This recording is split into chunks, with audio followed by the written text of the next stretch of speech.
ಕೇಂದ್ರ ಬಿಜೆಪಿ ಸರ್ಕಾರದಿಂದ ಕನ್ನಡ ವಿರೋಧಿ ನೀತಿ. ಇದು ಕರ್ನಾಟಕಕ್ಕೆ ಮಾಡಿರೋ ಮಹಾ ಅನ್ಯಾಯ.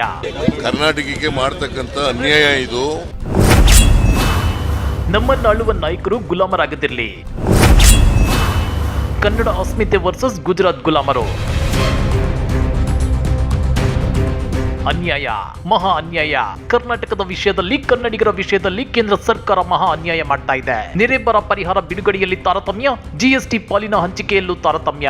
ಈಗ ಜನವರಿ 26ರಂದು ಹೊಸ ದಿಲ್ಲಿಯಲ್ಲಿ ನಡೆಯಲಿರುವ ಗಣರಾಜ್ಯೋತ್ಸವದ ಪಥಸಂಚಲನದಲ್ಲಿ ರಾಜ್ಯದ ಸ್ತಬ್ಧ ಚಿತ್ರ ಪ್ರದರ್ಶನಕ್ಕೆ ಅವಕಾಶ ನಿರಾಕರಣೆ ಮಾಡುವ ಮೂಲಕ ಕೇಂದ್ರ ಸರ್ಕಾರವು ನಾಡಿನ 7 ಕೋಟಿ ಕನ್ನಡಿಗರಿಗೆ ಅಪಮಾನ ಮಾಡಿದೆ ಅಂತೇಳಿ ಸಿಎಂ ಸಿದ್ದರಾಮಯ್ಯ ಸಿಡಿದಿದ್ದಾರೆ. ಹಾಗಾದ್ರೆ ಈ ಹಿಂದೆ ಸಿಎಂ ಸಿದ್ದರಾಮಯ್ಯನವರು ಹೇಳಿದಂತೆ ಲೋಕಸಭಾ ಚುನಾವಣೆಯಲ್ಲೂ ಕನ್ನಡ ಅಸ್ಮಿತೆ ವರ್ಸಸ್ ಗುಜರಾತ್ ಗುಲಾಮರ ನಡುವೆ ಫೈಟ್ ನಡೆಯುತ್ತಾ? ಅಷ್ಟಕ್ಕೂ ನಮ್ಮನ್ನಾಳುವ ಜನ ನಾಯಕರು ಗುಜರಾತ್ ಗುಲಾಮರಾಗದಿರಲಿ ಅಂತೇಳಿ ರಾಜ್ಯ ಕಾಂಗ್ರೆಸ್ ನಾಯಕರು ಹೇಳ್ತಾ ಇರೋದು ಏಕೆ ಗೊತ್ತಾ? ಅದನ್ನ ಡೀಟೇಲ್ ಆಗಿ ತೋರಿಸ್ತೀವಿ. ಆದ್ರೆ ಅದಕ್ಕಿಂತ ಮೊದಲು ಹಲೋ ಕನ್ನಡ ಯೂಟ್ಯೂಬ್ ಚಾನಲ್ ನ ಸಬ್ಸ್ಕ್ರೈಬ್ ಮಾಡ್ಕೊಳ್ಳಿ. ಹಾಗೇನೆ ಪಕ್ಕದಲ್ಲಿರೋ ಬೆಲ್ ಬಟನ್ ಅನ್ನು ಪ್ರೆಸ್ ಮಾಡಿ.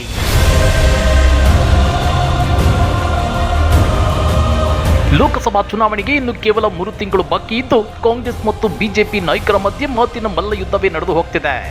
ರಾಮ ಮಂದಿರ, ಹಿಂದೂ ಮುಸ್ಲಿಂ ಮತ್ತು ಪಾಕಿಸ್ತಾನ ಅನ್ನೋ ವಿಷಯಗಳ ಮೇಲೆ ಬಿಜೆಪಿ ನಾಯಕರು ರಾಜಕೀಯ ಮಾಡುತ್ತಿದ್ದಾರೆ ಅಂತೇಳಿ ರಾಜ್ಯ ಕಾಂಗ್ರೆಸ್ ನಾಯಕರು ಕಿಡಿಕಾರಿದ್ರೆ, ಅತ್ತ ಕಾಂಗ್ರೆಸ್ ಕೇಂದ್ರ ಸರ್ಕಾರದ ತಾರತಮ್ಯ ನೀತಿಯ ವಿರುದ್ಧ ರಾಜಕಾರಣ ಮಾಡ್ತಿದೆ ಅಂತೇಳಿ ಬಿಜೆಪಿ ನಾಯಕರು ಆರೋಪಿಸುತ್ತಿದ್ದಾರೆ. ಪರಿಸ್ಥಿತಿ ಹೀಗಿರುವಾಗಲೇ ಜನವರಿ 26ರಂದು ಹೊಸದಿಲ್ಲಿಯಲ್ಲಿ ನಡೆಯಲಿರುವ ಗಣರಾಜ್ಯೋತ್ಸವದ ಪಥಸಂಚಲನದಲ್ಲಿ ರಾಜ್ಯದ ಸ್ತಬ್ಧ ಚಿತ್ರ ಪ್ರದರ್ಶನಕ್ಕೆ ಅವಕಾಶ ನಿರಾಕರಣೆ ಮಾಡುವ ಮೂಲಕ ಕೇಂದ್ರ ಸರ್ಕಾರವು ನಾಡಿನ 7 ಕೋಟಿ ಕನ್ನಡಿಗರಿಗೆ ಅಪಮಾನ ಮಾಡಿದೆ. ಕಳೆದ ವರ್ಷ ಕೂಡ ಮೊದಲಿಗೆ ರಾಜ್ಯದ ಸ್ತಬ್ಧ ಚಿತ್ರ ಪ್ರದರ್ಶನಕ್ಕೆ ಅವಕಾಶ ನಿರಾಕರಣೆ ಮಾಡಿ ವಿವಾದದ ಸ್ವರೂಪ ಪಡೆದ ನಂತರ ಅನುಮತಿ ನೀಡಿತ್ತು. ಈ ಬಾರಿ ಮತ್ತೆ ಕನ್ನಡಿಗರನ್ನ ಅವಮಾನಿಸುವ ತನ್ನ ಚಾಳಿಯನ್ನ ಮುಂದುವರಿಸಿದೆ ಅಂತೇಳಿ ಸಿಎಂ ಸಿದ್ದರಾಮಯ್ಯ ನಿನ್ನೆ ಟ್ವೀಟ್ ಮಾಡಿ ಕಿಡಿಕಾರಿದ್ರು. ಇವತ್ತು ಈ ಬಗ್ಗೆ ರಿಯಾಕ್ಟ್ ಮಾಡಿ ಮತ್ತೆ ವಾಗ್ದಾಳಿ ನಡೆಸಿದ್ದಾರೆ. ಮಾಡಬೇಕು ಅಂತೇಳಿ ಕಳೆದ ವರ್ಷನೂ ಹಿಂಗೆ ಮಾಡಿದ್ರು. ಕರ್ನಾಟಕಕ್ಕೆ ಮಾಡತಕ್ಕಂತ ಅನ್ಯಾಯ ಇದು. ಕನ್ನಡಿಗರಿಗೆ ಮಾಡತಕ್ಕಂತ ಅವಮಾನ ಅಂತೇಳಿ ನಾನು ಇವತ್ತು ಹೇಳಿದ್ದೀನಿ, ಪತ್ರನೂ ಬರೀತಾ ಇದ್ದೀನಿ. ಅವರು ಕೇಳಿದ್ರಲ್ಲ ಸಿಎಂ ಸಿದ್ದರಾಮಯ್ಯ ಹೇಳಿದ್ದನ್ನ. ಇದು ಕನ್ನಡಿಗರಿಗೆ ಮಾಡಿದ ಅನ್ಯಾಯ. ಈ ಹಿಂದೆಯೂ ಹೀಗೆ ಮಾಡಿದ್ರು. ಆ ಬಗ್ಗೆ ನಾನು ಕೇಂದ್ರಕ್ಕೆ ಪತ್ರ ಬರೆಯುತ್ತೇನೆ ಅಂತ ಹೇಳಿದ್ದಾರೆ. ಆದ್ರೆ ಇದಕ್ಕೆ ರಿಯಾಕ್ಟ್ ಮಾಡಿರೋ ಬಿಜೆಪಿ ರಾಜ್ಯಾಧ್ಯಕ್ಷ ಬಿವೈ ವಿಜಯೇಂದ್ರ, ಗಣರಾಜ್ಯೋತ್ಸವದಲ್ಲಿ ಕರ್ನಾಟಕದ ಟ್ಯಾಬ್ಲೋಗೆ ಅವಕಾಶ ಕೊಡಬಾರ್ದೆಂಬ ದುರುದ್ದೇಶ ಇದರಲ್ಲಿಲ್ಲ, ಬೇರೆ ರಾಜ್ಯಕ್ಕೂ ಅವಕಾಶ ಕೊಡಬೇಕೆಂಬ ಸದುದ್ದೇಶವಿದೆ ಅಷ್ಟೇ ಅಂತೇಳಿ ಕೇಂದ್ರ ಬಿಜೆಪಿ ನಾಯಕರನ್ನು ಸಮರ್ಥಿಸಿಕೊಂಡಿದ್ದಾರೆ. ಟ್ಯಾಬ್ಲಾಯ್ಡ್ ವಿಚಾರದಲ್ಲಿ ಕರ್ನಾಟಕ ರಾಜ್ಯಕ್ಕೆ 14 ವರ್ಷಗಳಿಂದ ನಿರಂತರವಾಗಿ ಅವಕಾಶ ಸಿಕ್ಕಿದೆ. ಈಗ ಕೊಡೋದಿಲ್ಲ ಅಂತೇಳಿ ಕೇಂದ್ರ ಸರ್ಕಾರನ ಹೇಳಿಲ್ಲ. ಕಳೆದ ವರ್ಷನೂ ಕೂಡ ಕರ್ನಾಟಕಕ್ಕೆ ಅವಕಾಶ ಸಿಕ್ಕಿಲ್ಲ ಅಂತ ಹೇಳಿದಾಗ ರಾಜ್ಯದಿಂದ ನಮ್ಮ ಎಲ್ಲ ಹಿರಿಯರು ಪ್ರಯತ್ನ ಮಾಡಿ ಅದಕ್ಕೆ ಅವಕಾಶ ಸಿಕ್ತು. ಆದರೆ ಈ ಬಾರಿ ಕೇವಲ ಕರ್ನಾಟಕ ರಾಜ್ಯ ಅಷ್ಟೇ ಅಲ್ಲ, ಕರ್ನಾಟಕ, ಗೋವಾ 4-5 ರಾಜ್ಯಗಳಿಗೆ ಅವಕಾಶ ಸಿಕ್ಕಿಲ್ಲ. ಬೇರೆ ರಾಜ್ಯಗಳಿಗೂ ಕೂಡ ಅವಕಾಶ ಕೊಡಬೇಕು ಅನ್ನೋ ಉದ್ದೇಶ ಅಷ್ಟೇ. ಕರ್ನಾಟಕಕ್ಕೂ ಅವಕಾಶ ಕೊಡಬಾರ್ದು ಅನ್ನೋ ದುರುದ್ದೇಶ ಇದರಲ್ಲಿಲ್ಲ.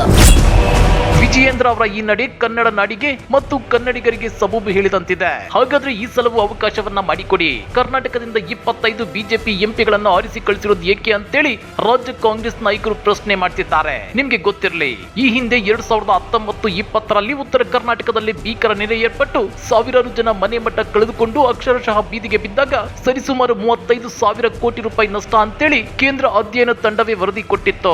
ಆಗ ಕೇಂದ್ರ ಸರ್ಕಾರ ಕೇವಲ 1,850 ಕೋಟಿ ಕೊಟ್ಟು ಕೈ ತೊಳೆದುಕೊಂಡಿತ್ತು.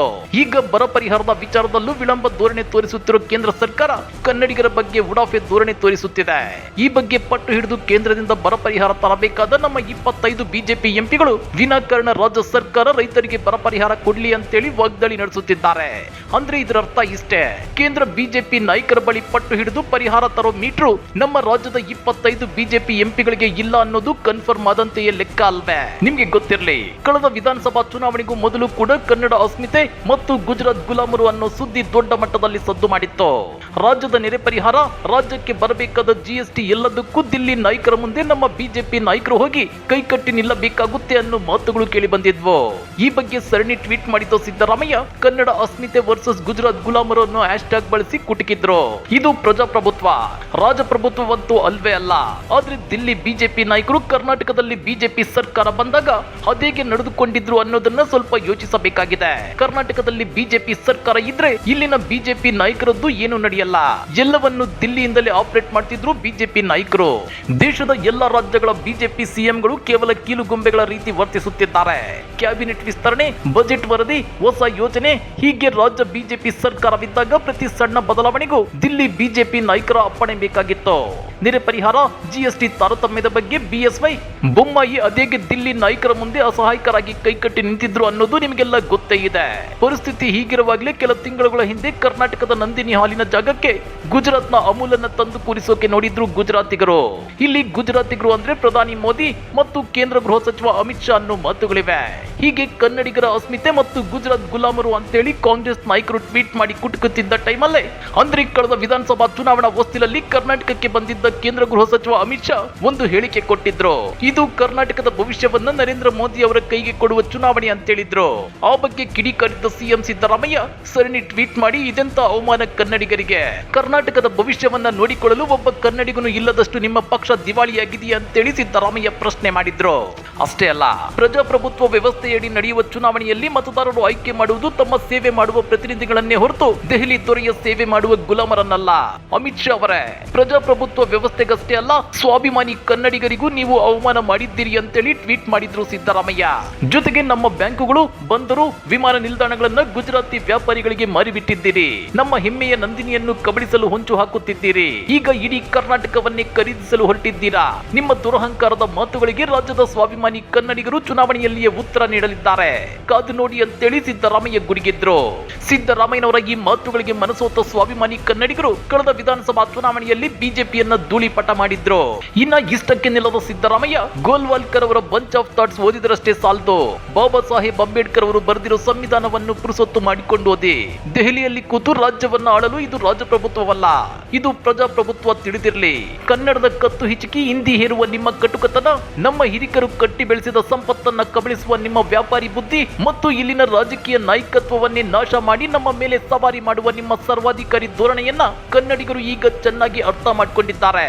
ರಾಜ್ಯದ ಬಿಜೆಪಿ ನಾಯಕರು ನಿಮ್ಮ ಆಜ್ಞೆಗೆ ಗೋಣು ಆಡಿಸುವ ಗುಲಾಮರಾಗಿರಬಹುದು, ಆದ್ರೆ ನೆಲ, ಜಲ, ಭಾಷೆಯ ರಕ್ಷಣೆ ಮತ್ತು ಕನ್ನಡತನದ ಅಸ್ಮಿತೆಯ ಪ್ರಶ್ನೆ ಎದುರಾದಾಗ ನಮ್ಮ ಸ್ವಾಭಿಮಾನಿ ಕನ್ನಡಿಗರು ಜಾತಿ, ಧರ್ಮ, ಪಕ್ಷ, ಪಂಥ ಬಿಟ್ಟು ಬೀದಿಗಿಳಿದು ರಕ್ಷಿಸಿಕೊಳ್ತಾರೆ. ಕನ್ನಡಿಗರನ್ನ ಕೆಣಕಿದ್ದೀರಿ, ಅನುಭವಿಸುತ್ತೀರಾ ಅಂತೇಳಿ ಸಿದ್ದರಾಮಯ್ಯ ಕಿಡಿಕಾರಿದ್ರು. ಆನಂತರ ನಡೆದ ಚುನಾವಣೆಯಲ್ಲಿ ಬಿಜೆಪಿ ಕತೆ ಏನಾಯ್ತು ಅನ್ನೋದು ಈಗ ಇತಿಹಾಸ. ಒಟ್ಟು 28 ಸಲ ಪ್ರಧಾನಿ ಮೋದಿ ರಾಜ್ಯಕ್ಕೆ ಓಡೋಡಿ ಬಂದು ಅದ್ದೂರಿ ಭಾಷಣ, ಅದ್ದೂರಿ ರೋಡ್ ಶೋಗಳನ್ನು ನಡೆಸಿದ್ರು. 120 ಸೀಟುಗಳಿದ್ದ ಬಿಜೆಪಿ ಪಕ್ಷ ಕೇವಲ 66ಕ್ಕೆ ಕುಸಿದು ಬಿದ್ದಿತ್ತು. ಹೀಗಾಗಿ ಸದ್ಯ ರಾಜ್ಯ ರಾಜಕಾರಣದಲ್ಲಿ ಮತ್ತೆ ಕನ್ನಡ ಅಸ್ಮಿತೆ ಮತ್ತು ಗುಜರಾತ್ ಗುಲಾಮರು ಅನ್ನೋ ಘೋಷವಾಕ್ಯ ಮುನ್ನೆಲೆಗೆ ಬರೋ ಸಾಧ್ಯತೆ ಇದೆ. ಜನವರಿ 26ರಂದು ಹೊಸದಿಲ್ಲಿಯಲ್ಲಿ ನಡೆಯಲಿರುವ ಗಣರಾಜ್ಯೋತ್ಸವದ ಪಥಸಂಚಲನದಲ್ಲಿ ರಾಜ್ಯದ ಸ್ತಬ್ಧ ಚಿತ್ರ ಪ್ರದರ್ಶನಕ್ಕೆ ಅವಕಾಶ ನಿರಾಕರಣೆ ಮಾಡುವ ಮೂಲಕ ಕೇಂದ್ರ ಸರ್ಕಾರವು ನಾಡಿನ 7 ಕೋಟಿ ಕನ್ನಡಿಗರಿಗೆ ಅಪಮಾನ ಮಾಡಿದೆ ಅಂತೇಳಿ ಸಿಎಂ ಸಿದ್ದರಾಮಯ್ಯ ಆಕ್ರೋಶ ಹೊರಹಾಕಿದ್ದಾರೆ. ಆದ್ರೆ ಬಿವೈ ವಿಜಯೇಂದ್ರ ಅವರು ಮಾತ್ರ ಕೇಂದ್ರ ಸರ್ಕಾರದ ಅಡಿಯಾಳುವಿನಂತೆ ಕೇಂದ್ರ ಸರ್ಕಾರದ ಪರ ವಾದಿಸುತ್ತಿದ್ದಾರೆ. ಇದೇನ ಕನ್ನಡ ಅಸ್ಮಿತೆ, ಇದೇನ ಕನ್ನಡಿಗರಿಗೆ ಬಿಜೆಪಿ ನಾಯಕರು ಕೊಡೋ ಬೆಲೆ? ಹಾಗಾದ್ರೆ ಲೋಕಸಭಾ ಚುನಾವಣೆಯಲ್ಲೂ ಕನ್ನಡ ಅಸ್ಮಿತೆ ಸದ್ದು ಮಾಡಿದ್ರೆ ಮೋದಿ ಮತ್ತು ಅಮಿತ್ ಶಾ ಅವರ ಪಟಾಲಂನ ಆಟ ನಡೆಯಲ್ವಾ? ಬಿಜೆಪಿ 25 ಸೀಟುಗಳಿಂದ ಒಂದಂಕಿ ನಂಬರ್ಗೆ ಇಳಿದು ಹೋಗುತ್ತಾ? ಕಮೆಂಟ್ ಮಾಡಿ, ವಿಡಿಯೋ ಲೈಕ್ ಮಾಡಿ, ಶೇರ್ ಮಾಡಿ. ಇಂಥ ಮತ್ತಷ್ಟು ರೋಚಕ ರಾಜಕೀಯ ಸುದ್ದಿಗಳನ್ನ ಮಿಸ್ ಮಾಡದೆ ನೋಡಬೇಕು ಅಂದ್ರೆ ಹಲೋ ಕನ್ನಡ ಯೂಟ್ಯೂಬ್ ಚಾನಲ್ ಅನ್ನ ಸಬ್ಸ್ಕ್ರೈಬ್ ಮಾಡ್ಕೊಳ್ಳಿ.